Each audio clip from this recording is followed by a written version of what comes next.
Hello and welcome back to the Americano Show. Today we are going to be talking about Trump's foreign policy because yesterday marked 100 days of Trump's second term, and there's been a lot of talk about what his foreign policy so far has meant. We're going to focus in particular on the Middle East, which is, as ever, in the news at the moment. And to do so, I am delighted to be joined by Professor John Mearsheimer of the University of Chicago, who is a frequent guest now on this show and someone we love talking to about all things foreign policy. John, thank you very much for coming on. I think I may have got you under false pretenses, but only slightly, because we are going to talk about Iran in a moment. But I thought I would start, since we are just marking this centenary of days of the second Trump administration, by asking you to mark, out of grades A, B, C, D, and E, Donald Trump's performance on the world stage in his first 100 days in 2025. I think, Freddie, I give him a D. I think there are four big issues that he should be graded on. One is obviously Ukraine and relations with Russia more generally. Two would be Iran. Three would be the Israel Palestine issue. And four would be the tariffs.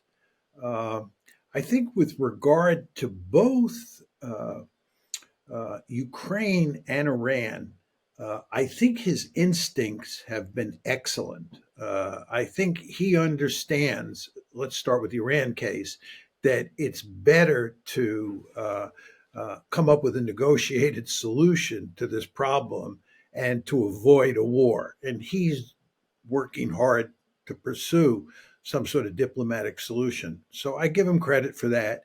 And with regard to Ukraine, I think he understands that we have to accommodate the Russians in large part, and that it is important to get the Ukrainians on board and to try to settle this one. So I think his goals in both of those cases are good. I think the execution has not been good in either case, and I think this is due in large part to the fact that inside the administration, he has a clear division on how to approach both of those problems. Furthermore, those problems are almost intractable. So I give him credit for having the right instincts, but in terms of execution, he's not done a very good job. In terms of the Israel-Palestine conflict, I think he's done a terrible job. He's done nothing to shut down the genocide, and I give him an F clearly on that case. And then there are the tariffs. I think that the tariff issue has just been handled terribly.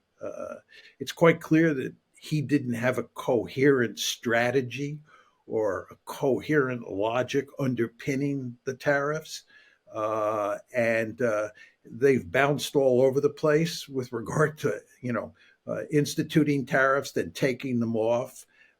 And if there's one thing the markets don't need, it's more uncertainty than is natural to those financial markets. And if anything, he's exacerbated the uncertainty. And the economy appears to be doing poorly as a result. So I'd give him an F on the tariffs. This is not to say that we shouldn't have some tariffs. That's not to say he couldn't have a clear strategy involving tariffs that worked to America's advantage, both at home and abroad. But I think if you look at sort of the grand strategy behind tariffs and the ability of the or inability of the administration to lay out a clear logic for what they're doing, I think I'd give them an F there. So I think the overall grade is probably a D. A D. It's quite harsh, I'd say. What, just out of curiosity, what would you have given the Biden administration over its 4 years? I'd give the Biden administration an F. Right, The right. Biden administration was a disaster. I mean, the Biden administration is principally responsible for the Ukraine war. Trump says quite correctly, I believe, that if he had been president, there would have been no war in Ukraine. I think that he's correct. Biden is responsible for the Ukraine war, which is one of the greatest foreign policy disasters the United States has helped cause in its recent history. I mean, just a real disaster. Furthermore, in terms of what happened with regard to the Israel-Palestine conflict after October 7th, basically Biden gave the Israelis carte blanche. He did virtually nothing to prevent the Israelis from executing a genocide against the Palestinians in Gaza. This is not to say that Israel didn't have the right, as people like to say, to respond. Of course, the Israelis had a right to respond, but I think the way they responded was morally bankrupt. And I think the truth is that the Biden administration accommodated the Israelis. So I'd give them an F on that too. So in terms of overall policy, I'd give the Biden administration a clear F. So just to summarize, Trump, some good instincts, but terrible execution so far, and Biden, bad instincts and bad execution. I think that's correct. That's correct. Yeah, I think that's correct. Well, let's move on to the Middle East, because quite a lot has been going on, as ever, particularly since we last spoke. We understand that just a few weeks ago, Trump came under quite strong pressure from Benjamin Netanyahu to support Israel, for US support to support Israel in a strike on Iranian nuclear facilities. And Trump waved it away, I think was the way the New York Times report on the story put it. And it's understood that there has been a big division in Trump's national security circles between the Pentagon, within the State Department, between, let's for simplicity's sake call them hawks, such as National Security Advisor Mike Waltz, and the doves, including people like Tulsi Gabbard, who's Director of National Intelligence, and it seems perhaps surprisingly Pete Hegseth, the much embattled Defense Secretary. What's your reading of what happened there? How close do you think America was to supporting Israeli strikes on Iran, and how grateful or not should we be that it was avoided?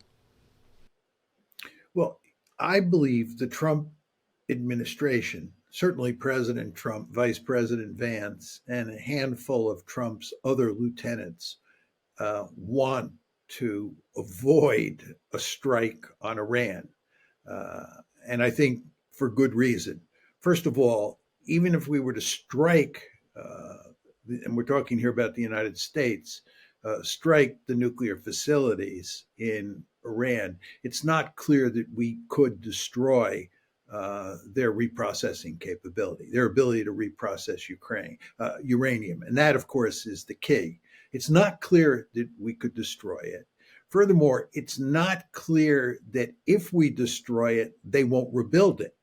And in fact, the big New York Times story that leaked and told us what the administration was thinking made it clear that proponents of the strike were of the belief that at most we get a year or two or three where we shut down the Iranian nuclear program, but then they would be able to rebuild it, right?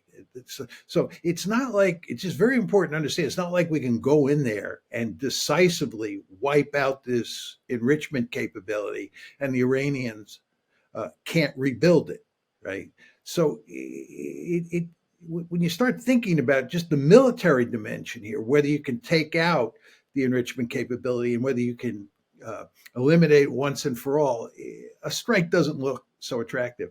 And then there are the economic consequences.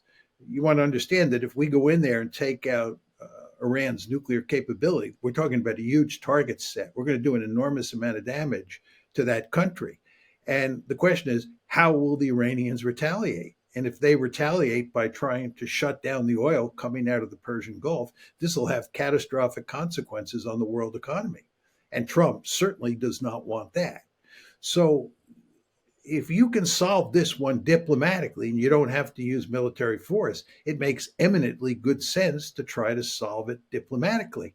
So what the Trump administration told the Israelis and the hawks inside the United States is we're first going to try to solve this diplomatically. And if we can't solve it diplomatically, then we'll countenance using military force. Well, and the person who's been assigned the task of solving this diplomatically is Steve Witkoff, who has been having talks with the Iranian foreign minister in Oman. I think there's another round of talks coming up in a couple of days. What have you understood of how those talks have gone? Is there a kind of solution that can be found? Is the solution going back to a Obama era nuclear agreement that surely would go against what Trump was so proud of in the first term when he tore up that JCPOA nuclear agreement between Obama and Iran? It's not clear to me, Freddie, there is an agreement here unless we're willing to go back to, let's call it an improved version of the JCPOA. The key issue on the table has to do with nuclear enrichment or enrichment of uranium. The Iranians have a significant capability to enrich uranium, and that means they can make weapons grade material. And the problem with the JCPOA from the Israelis' point of view and the Hawks' point of view in the United States is that it allowed the Iranians to keep their nuclear enrichment capability, their ability to enrich uranium. And what the Israelis want and what the Hawks in the United States want is to eliminate that ability to enrich uranium. And they also, by the way, want to eliminate Iran's ability to reprocess plutonium, which is the other way that you can get fissile material.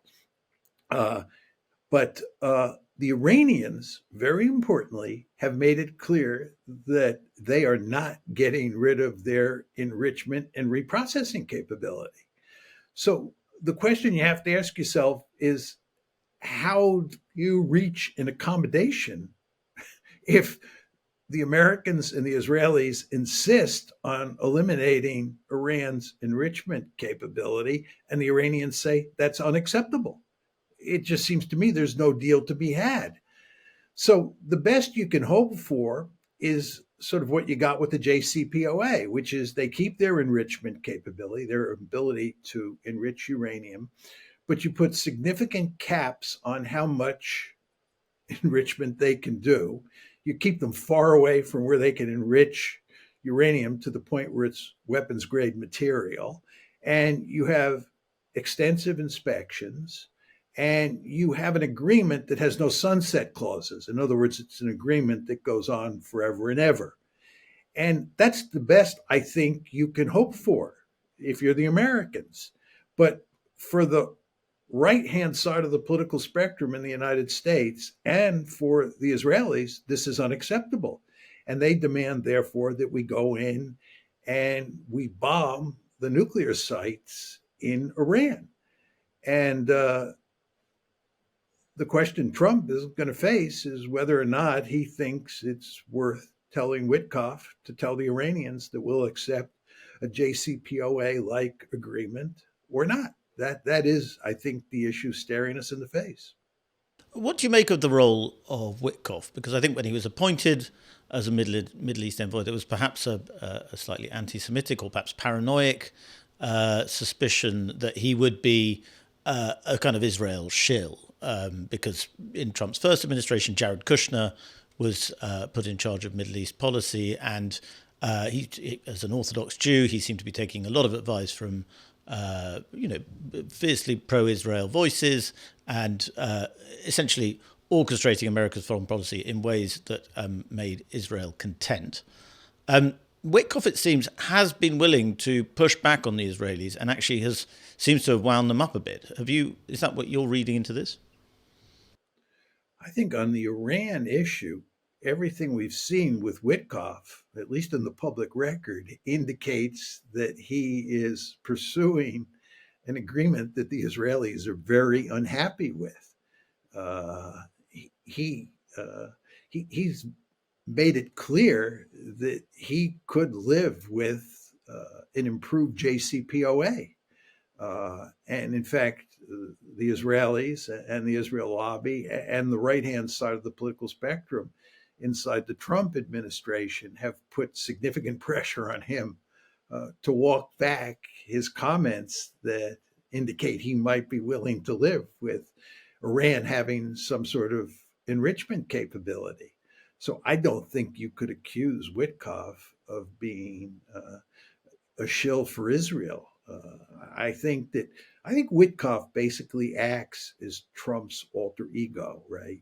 What's going on here is in Trump's first administration, uh, he came in with a very ambitious agenda, and he was defeated at almost every turn. The only exception was U.S. policy toward China. He was able to fundamentally alter U.S. policy toward China by abandoning engagement and adopting a containment policy. But on almost all other foreign policy issues and on most domestic policy issues, he was not able to radically alter U.S. policy.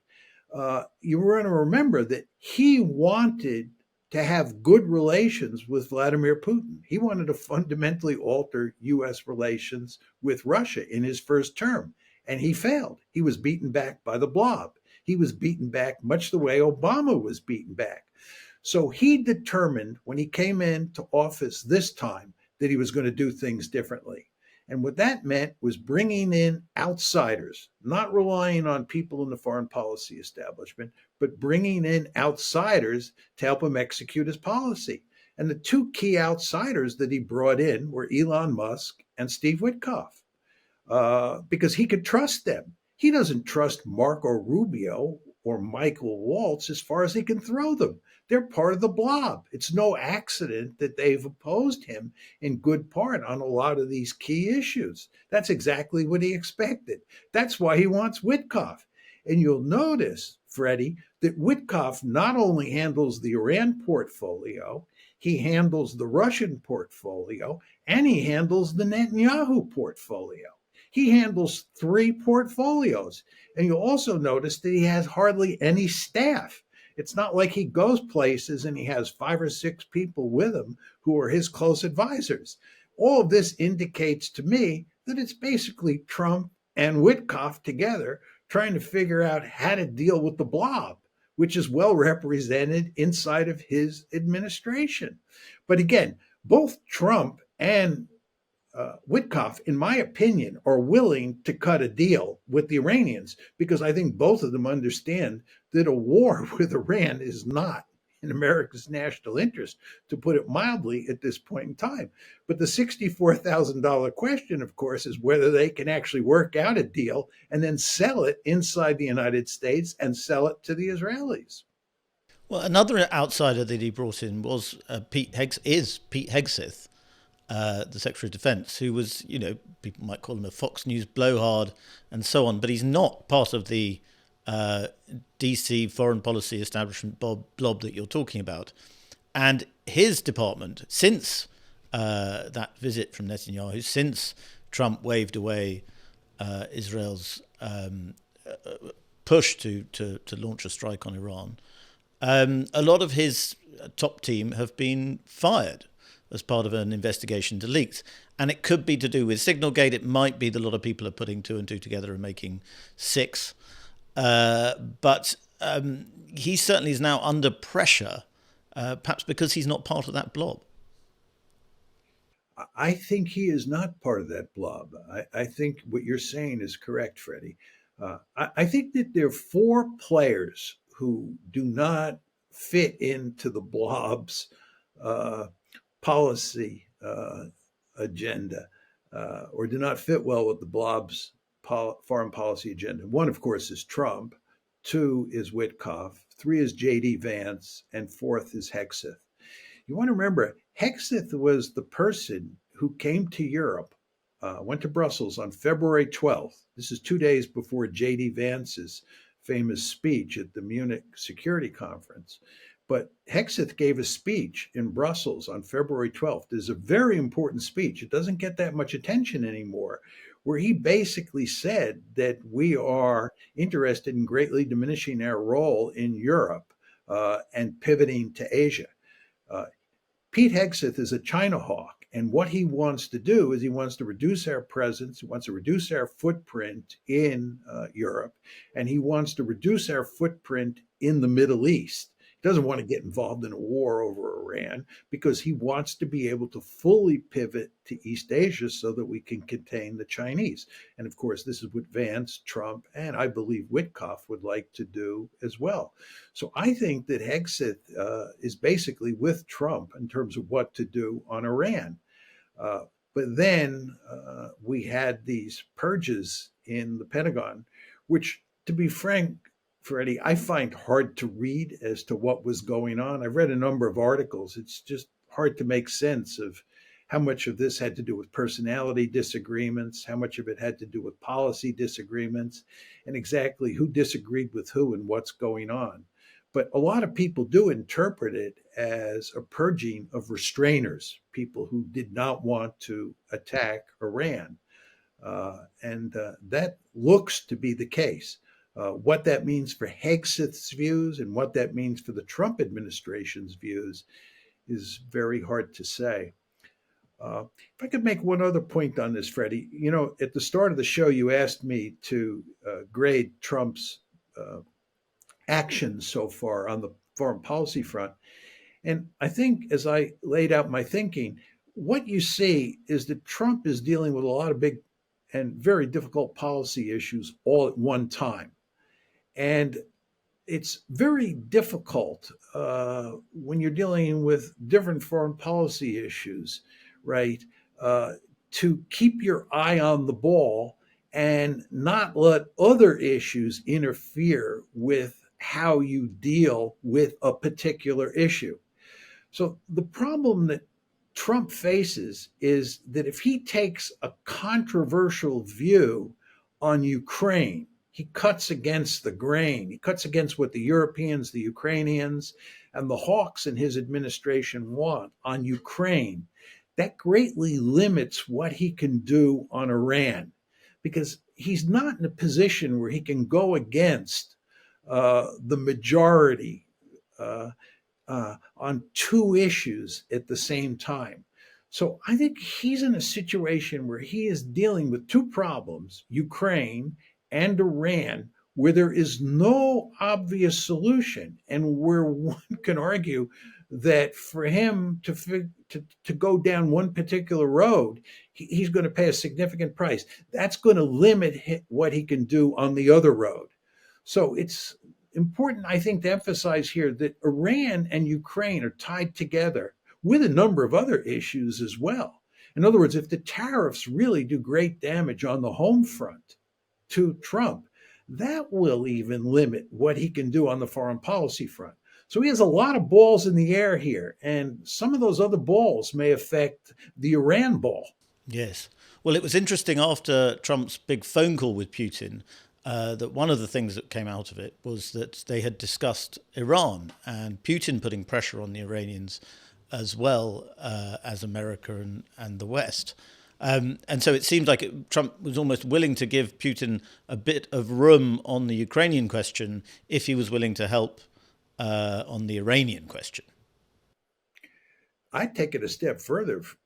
I think you're absolutely right. I think that Trump, who again I think has good instincts on the foreign policy front for the most part, wants to have very good relations with the Russians because it will allow the United States to pivot to Asia and deal with China, and it will do something to drive a wedge between the Chinese and the Russians, which is in America's strategic interest.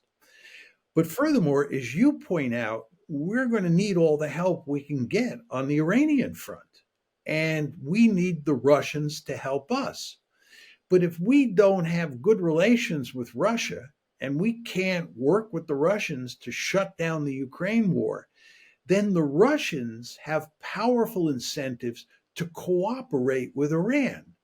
You want to understand that the legacy of the Biden administration is that the United States drove the North Koreans, the Iranians, and the Chinese and the Russians close together. The Biden administration gave those four countries powerful incentives to work together to thwart the United States at every turn because they all believe they face a common enemy. And what Trump is trying to do is trying to sort of break apart, at least somewhat, that foursome. And he wants to get the Russians moving towards our side of the ledger so that the Russians, again, will help us with China and the Russians will help us with the Iranians.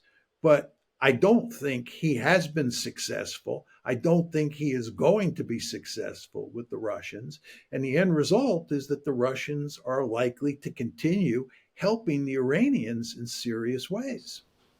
You talked earlier about Iranian retaliation, and an argument you hear quite a lot from the hawkish elements in Washington and elsewhere is that the last few years have proved that Iran is something of a paper tiger.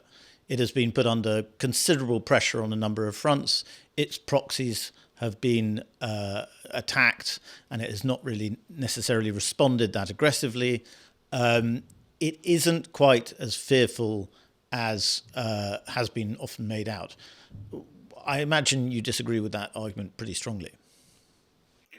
Well, look, when you talk about what Iran can do, if we and the Israelis strike Iran, we're talking about their inventory of ballistic missiles, their inventory of cruise missiles, their inventory of hypersonic missiles. That's what really matters here. And whether or not you destroy Hezbollah and Hamas has no relation to what their missile capability is. It just doesn't matter. The fact is, they have a huge inventory of accurate and deadly missiles that they can use to attack American bases in the region, that they can use to attack Israel, that they can use to attack Saudi oil fields and refineries. They have the ability, I believe, to shut down the Persian Gulf. They can cause enormous amounts of damage across the Middle East with their cruise missiles and ballistic missiles, irrespective of what happens with the Houthis or what happens with Hezbollah or what happens with Hamas.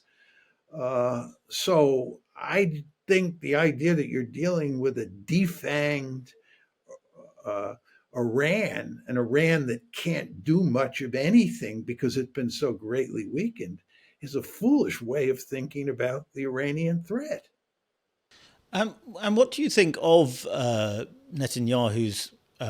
It's been a very long time now that Netanyahu's been pushing for tougher action, more aggressive action, more violent action against Iran itself. Does it make long-term strategic sense? Is it, as some people believe, an attempt for Israel to topple Iran as a serious regional power and to emerge as the preeminent regional power? And if so, is that necessarily a good idea for Israel? I think that what you described has long been Israel's policy for dealing with its neighbors. The idea is to turn every country into Syria, to break apart different countries in the Middle East. I believe that ultimately what the Israelis would like to do to Iran is what they helped do in Syria. Of course, I believe the Israelis played a small role in breaking apart Syria. I believe the United States and Turkey played the key roles. But nevertheless, the Israelis were involved. The Israelis are thrilled by what happened in Syria, and they'd like to do the same thing in Iran. They want to break these countries into constituent parts. It's one of the reasons, by the way, Israelis and Israeli supporters have always been big proponents of creating a Kurdish state. When I first came to hear that the Israelis were interested in creating a Kurdish state, I wondered why that was the case. And of course, they wanted to create a Kurdish state because that would involve breaking up Syria, Iraq, Iran, and even Turkey. So the Israelis think that that is a good idea. All of this tells you, Freddie, by the way, that the Israelis are not simply interested in eliminating Iran's nuclear capability. I believe that if Iran were to give up its nuclear capability, were to give up all of its enrichment and reprocessing capability, that, of course, is not going to happen. But let's hypothesize that the Iranians were willing to do that. That would not put an end to the Israel Iran conflict because, again, Israel's ultimate goal is a much bigger goal, which is to break that country apart. Uh, Now, the question you have to ask yourself is that a smart policy? I do not think that is a smart policy from our point of view. Uh, I do not think that we want to facilitate a war involving Iran that is bent on breaking Iran into different pieces.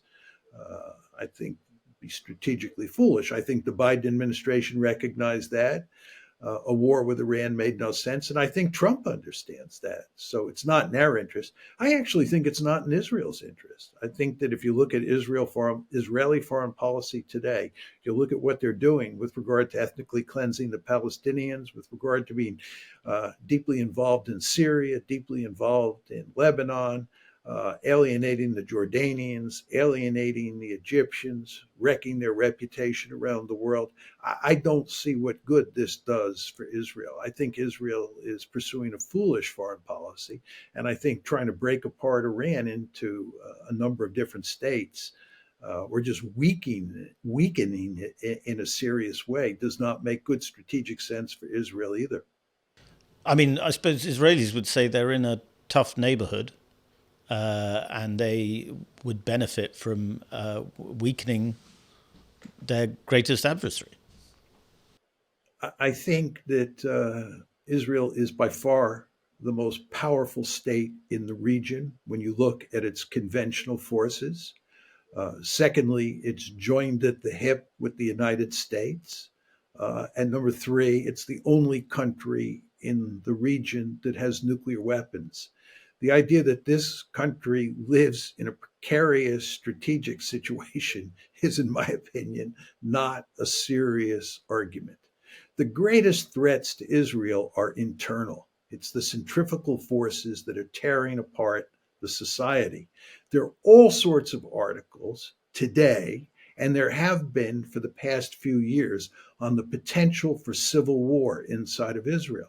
60% of Israelis, this is Israelis, 60% of Israelis think there's a serious threat of civil war. This tells you that Israel has internal problems that need to be fixed if this country is to have a bright future. So the point I'm making to you is I don't think the external threat environment is the problem here. And in fact, if you look at the balance of power in the region, Israel far outdistances all its neighbors in terms of the balance of power. I think the real threat comes from inside. What about centrifugal forces inside Iran? I mean, it's clear that there has been a lot of discontent within Iran. The society is not just this simple, obedient, theocratic state. There is resistance to Khomeini and to the regime. Iran could collapse more quickly than Israel, surely. There's no question that there's centrifugal forces in play inside Iran. But the question I have for you is okay, what do you suggest we do? Well, maybe help it collapse, let it collapse. And how do we do that? Difficult question to answer.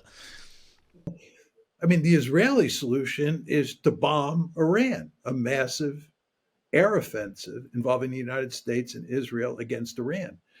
First of all, I think, if anything, that will cause a rally around the flag effect in Iran, and it will work in exactly opposite the way, in an opposite way from the one you're describing.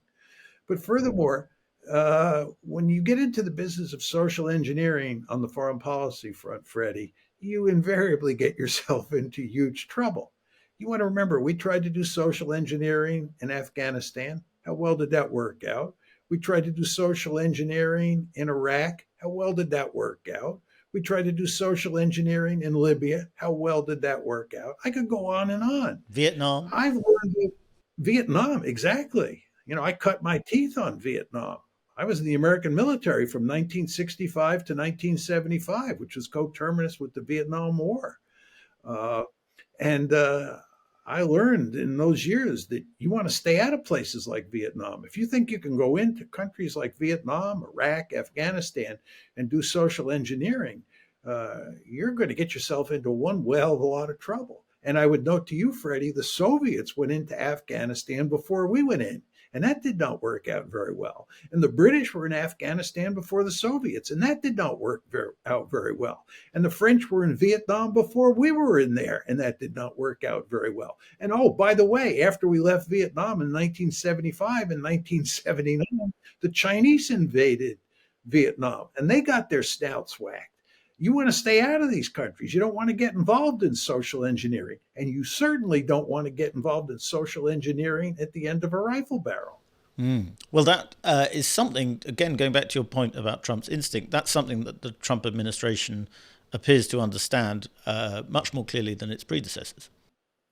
Absolutely. I think that Trump's basic instincts on foreign policy, the issues that I know about and care about deeply, are correct. His instincts are correct. It's the execution where you run into big trouble. Uh, it, and execution is terribly important, Freddie, in large part because these are incredibly complicated problems. Uh, I mean, one of Trump's fundamental mistakes to start with this time around was that he thought that he could deal with the problems rather easily. If you listen to him talk about Ukraine, he thought that he could come in and he could shut down the Ukraine war in a day or two. Indeed, he was talking about shutting down the Ukraine war even before he moved into the White House. Anybody who's studied the Ukraine conflict and US Russia relations knows that shutting down this conflict and improving relations with the Russians is going to involve a Herculean effort. It's almost impossible to figure out how you can do this. Maybe you can do it, but it's going to be a very difficult task. But Trump was quite flippant in his views about how easy it would be. And he's now finding out it's not easy. And the same thing goes with Iran. And the same thing goes with the Israel Palestine conflict. And the same thing goes with tariffs. These are really tricky issues. The reason that we rely on experts, and President Trump does not like experts, he prefers to rely on his instincts, as he said when he talked about how he makes tariff policy. He prefers to rely on instincts. You can't rely on instincts. You have to rely on experts because these are incredibly complicated issues. I mean, Trump is the ultimate decider, and there's no question about that. And that's the way it should be. But he should be listening to people who have studied these problems and letting them help him figure out how to get out of these problems. But he has not done that. You mentioned earlier about how one of the difficult things about foreign policy is that it's very hard to keep one's eye on the same ball when there are so many different balls moving around. And this is particularly hard for American presidents and White House administrations. One story that sort of popped up, really, it's been rumbling for a very long time, but there was this terrible terrorist attack in India and has now triggered a potentially nuclear conflict that Western analysts often just sort of forget about because we're so focused on the Middle East and Ukraine more recently, and perhaps China and Taiwan. But if India and Pakistan go to war, that is a conflict that, I mean, does America have any way of trying to moderate that conflict? You know, it's funny, Freddie, but I was at a conference at Yale uh, on Thursday, Friday, and Saturday that was devoted to India. Uh, and right before the conference started, the terrorist attack in Kashmir took place. So I have been thinking, for obvious reasons, about the India Pakistan conflict over the past few days. Uh, just to buttress your point, what's very interesting, it's hard to find serious discussion of this conflict in the newspapers these days because there are all sorts of other issues like Ukraine, Iran, tariffs, and so forth and so on that dominate it.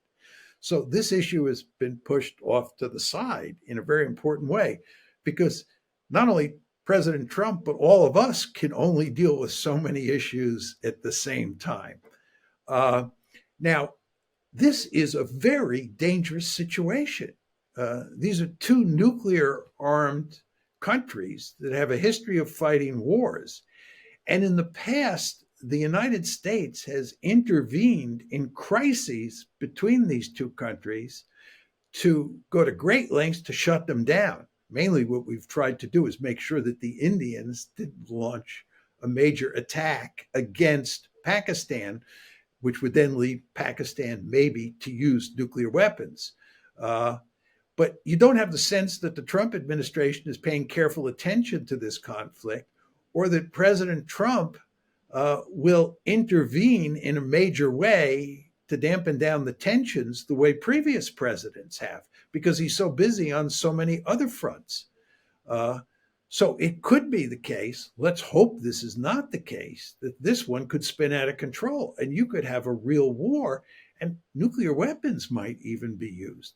Because you want to remember, Freddie, if you look at the conventional balance of power between Pakistan and India, it greatly favors the Indians.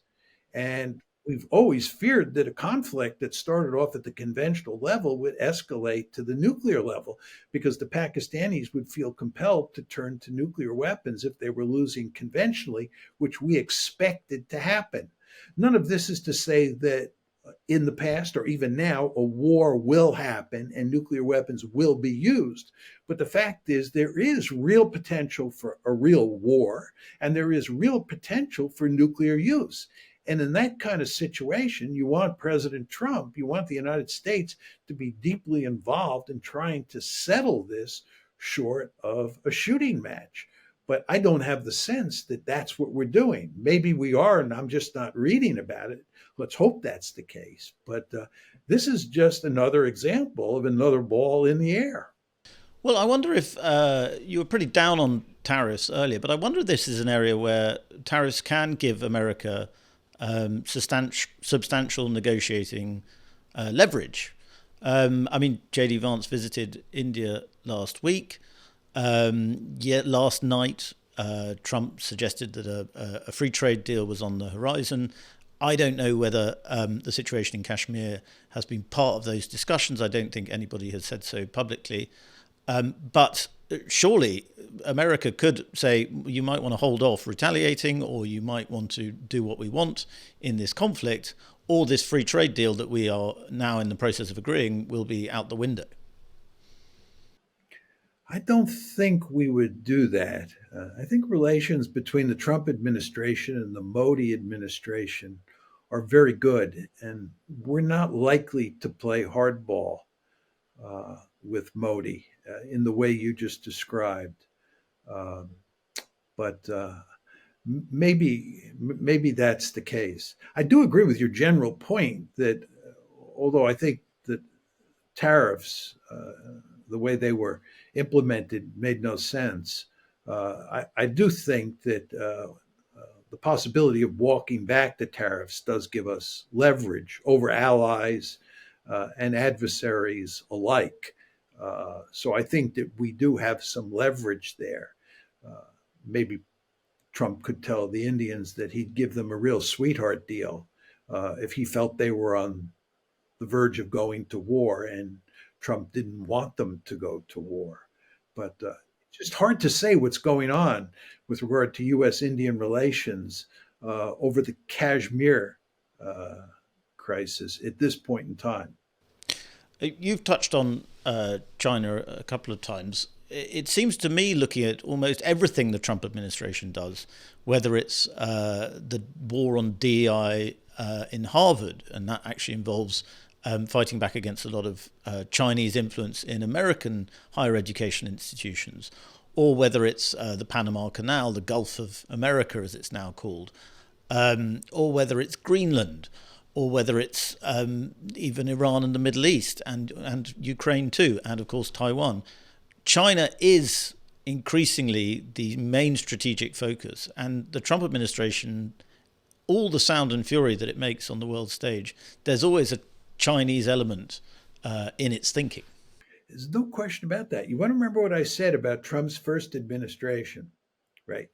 Only radical change that was made in foreign policy or domestic policy was with regard to our approach to China.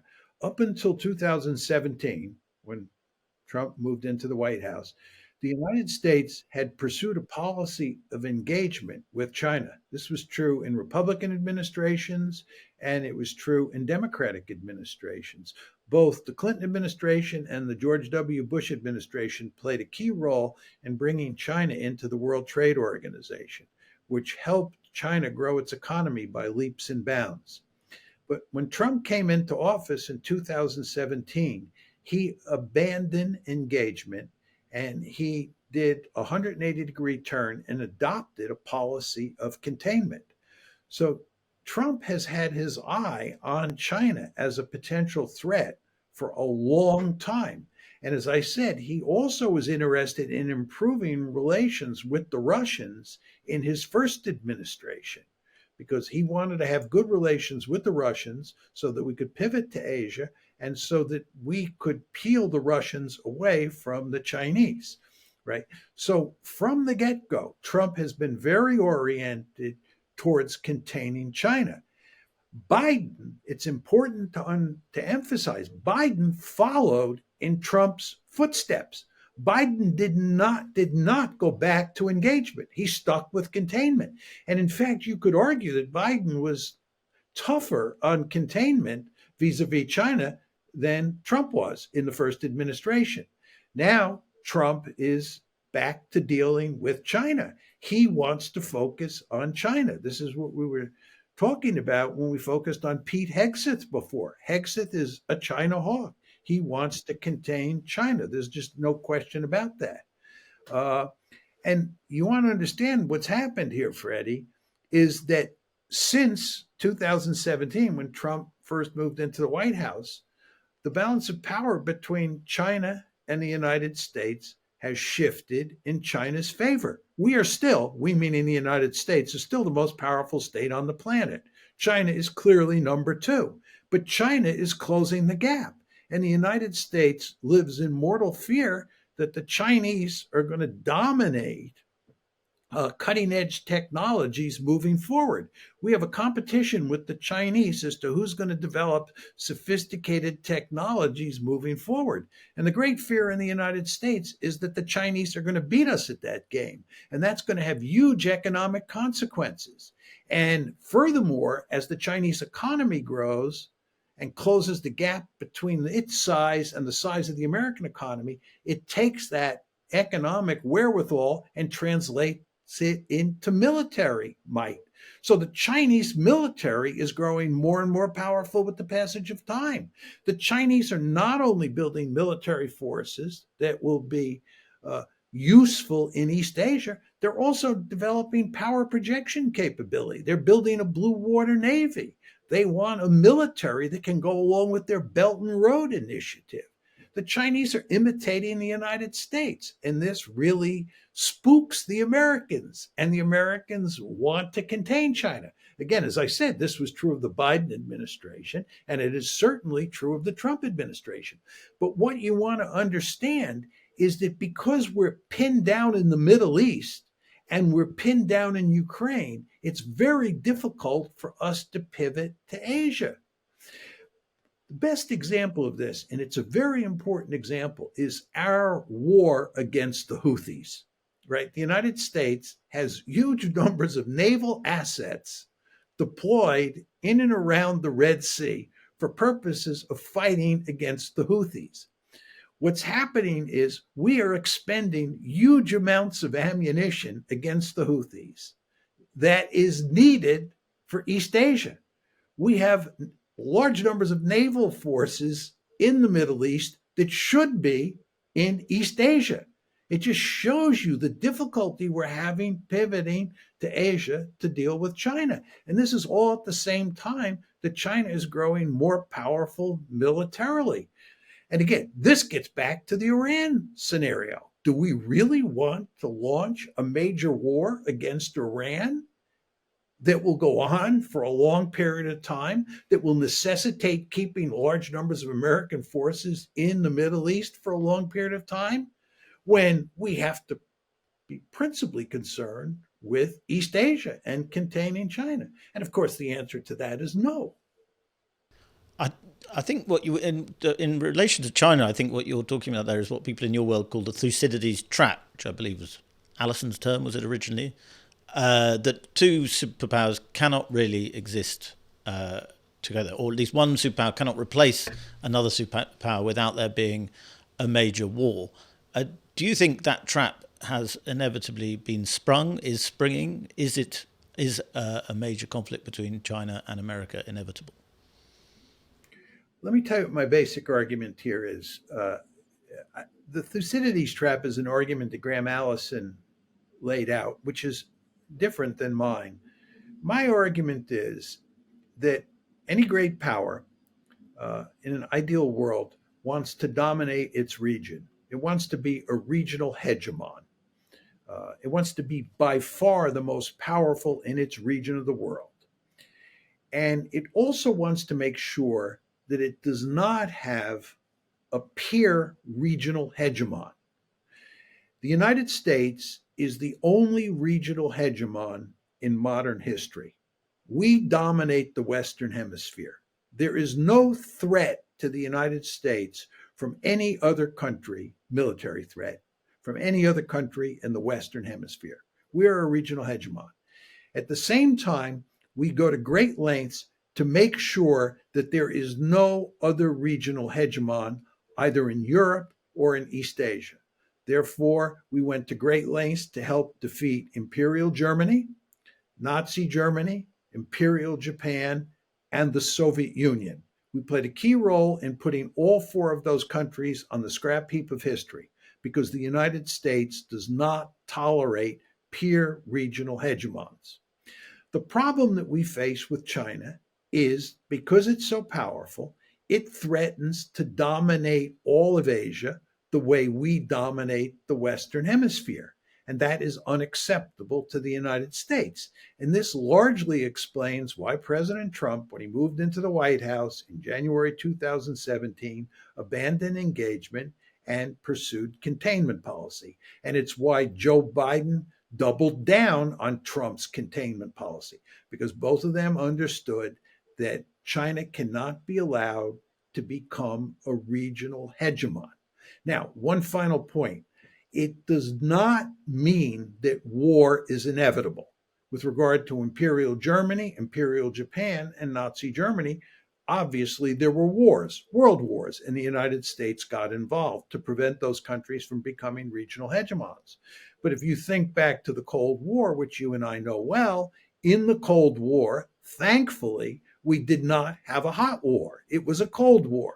And the Soviet Union lost the Cold War, and then the Soviet Union disintegrated in December 1991. But it was without a shooting war between the United States and the Soviet Union. Let's hope that the security competition that has now set in, where the United States is trying to prevent China from dominating Asia, ends up like the Cold War and not like World War I and World War II. It's very important, especially since we live in the nuclear age, that we not have a war between China and the United States. But the potential, Freddie, for a war is real because China has a deep-seated interest in dominating Asia. It's in China's interest. And we have a deep-seated interest in preventing China from dominating Asia. On that not altogether apocalyptic note, I think we'll end it there. But Professor John Mearsheimer, thank you so much for coming on to Americano. It's always extremely instructive and interesting to talk to you. My pleasure, Freddie. Thanks for having me on the show. Thanks, John.